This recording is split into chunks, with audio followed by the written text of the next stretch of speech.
Georg Ferdinand Ludwig Philipp Cantor. Nació en San Petersburgo, Rusia, el 3 de marzo de 1845. Su madre procedía de una familia de músicos.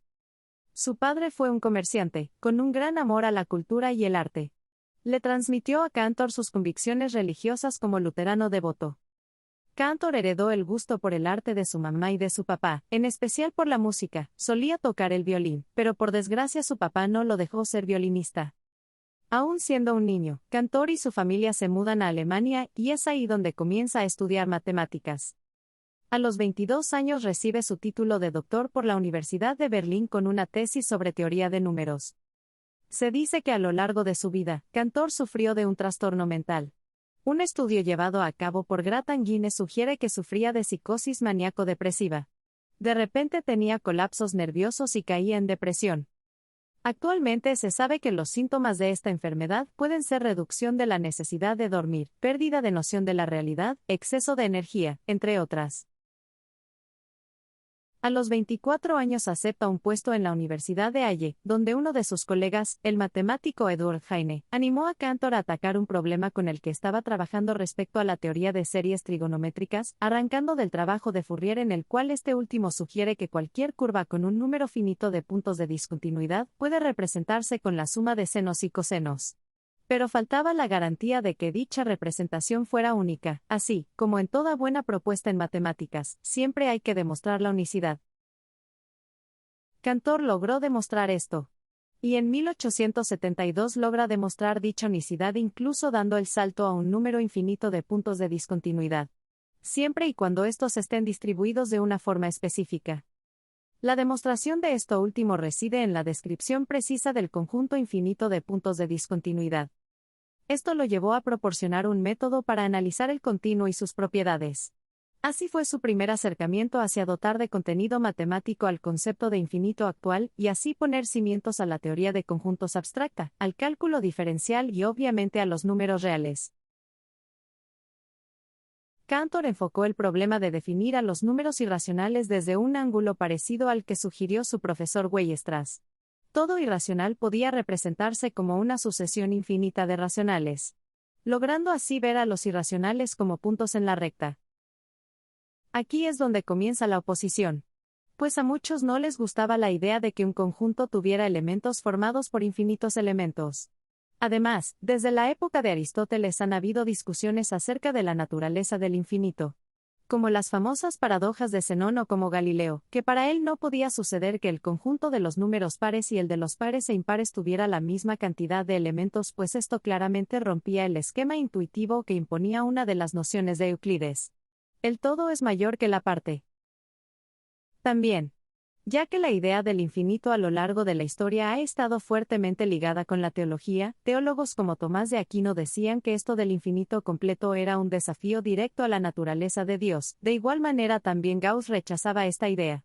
Hasta quien fue su profesor Leopold Kronecker rechazaba tajantemente muchas de las contribuciones que Cantor hacía.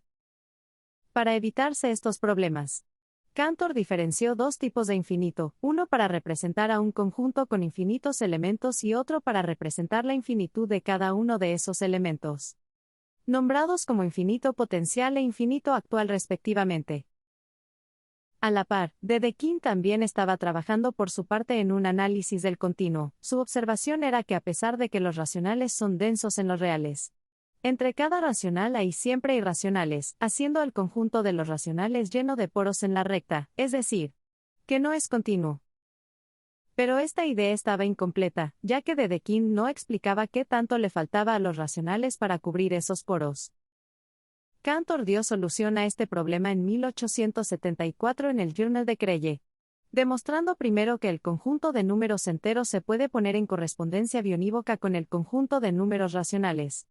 Posteriormente demostró que no es posible hacer una biyección entre los enteros y los reales, haciendo a este último un conjunto más grande y por ende no numerable. A esta demostración se le conoce como el método de diagonalización. En agosto del mismo año 1874 Cantor se casó con Valle Gutmann, pasaron su luna de miel en Suiza, donde Cantor pasó mucho tiempo en discusiones matemáticas con Dedekind a través de cartas, preguntándose principalmente si es posible dar una correspondencia biunívoca entre una recta y el plano. 3 años después Cantor demuestra, contrario a su intuición, que sí es posible. Lo agarró tan desprevenido que exclamó en una de sus cartas a Dedekind, lo veo y no lo creo. Retomando un poco la oposición de Kronecker hacia las ideas de Cantor, es importante señalar que Kronecker era de la escuela constructivista, diciendo que Dios creó los números enteros, todo lo demás es obra del hombre, es decir, construir todo a partir de los enteros.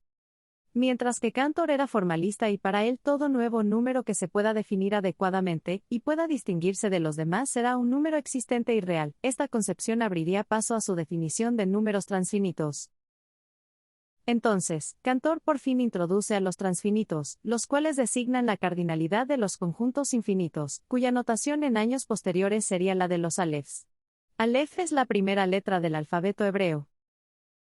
Primero, los ordinales normales. Por así decirlo, son los que dotan de un orden a la cardinalidad de los conjuntos finitos. Por ejemplo, un conjunto con 5 elementos va a ser sucesor inmediato de un conjunto con 4 porque la cardinalidad del primero es mayor que la cardinalidad del segundo. En pocas palabras, estos se pueden ver como los números con los que contamos día a día y damos orden, primero, segundo y tercero. Lo que Cantor hizo cuando terminó de contar a todos estos números fue asignarle el cardinal de omega. Bueno, no lo hizo literalmente, no le dio la vida para terminar de contarlos, pero lo que sí hizo fue darle un sentido a esta laguna de 3 puntitos suspensivos denotándolo con el ordinal omega. El cual es el primer ordinal transfinito cuya cardinalidad es la de los naturales. Tiempo después, en 1893, la denotaría por Aleph 0. Aquí comienza a operar con este omega, sumándole 1, 2, otro omega, multiplicándolos, haciendo potencias con el mismo. Y también llega a la conclusión de que los conjuntos que tengan asignados estos ordinales también van a tener Aleph 0 elementos. Es en 1880 cuando Cantor da el salto a un infinito más grande diciendo que la cardinalidad del conjunto potencia de los naturales era mayor estricto que Aleph 0 y la cardinalidad del primero era equivalente a la cardinalidad de los reales, denotando a este número cardinal como Aleph 1.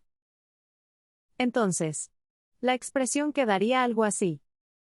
Pero nunca pudo demostrar que en efecto, el conjunto potencia de los naturales era del mismo tamaño que el conjunto de los reales.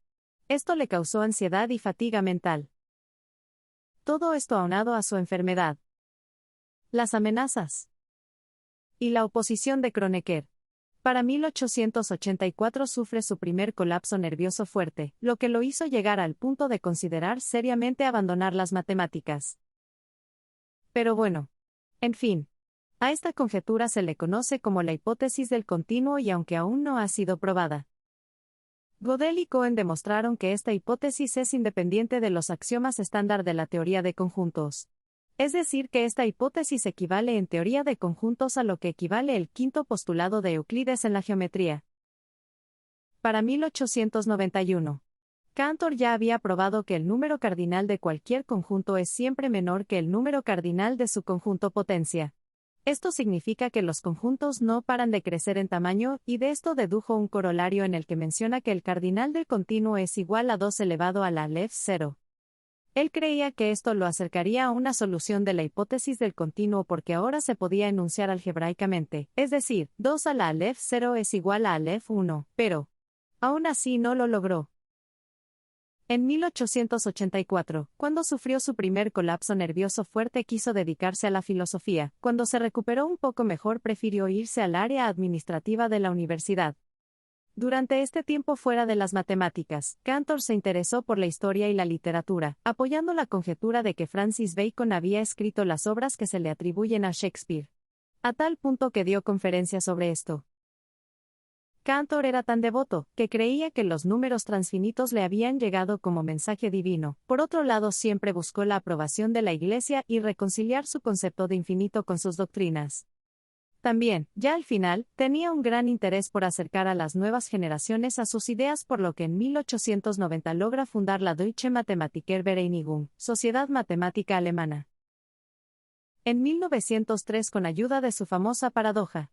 Russell afirmó que era posible que la definición de conjunto dada por Cantor estuviera mal, ya que suponer al conjunto de todos los conjuntos y que existe un cardinal máximo implica lo contrario a su teorema. Sin embargo, ningún resultado de Cantor ha quedado invalidado por esta cuestión, ya que solo es una intuición errónea.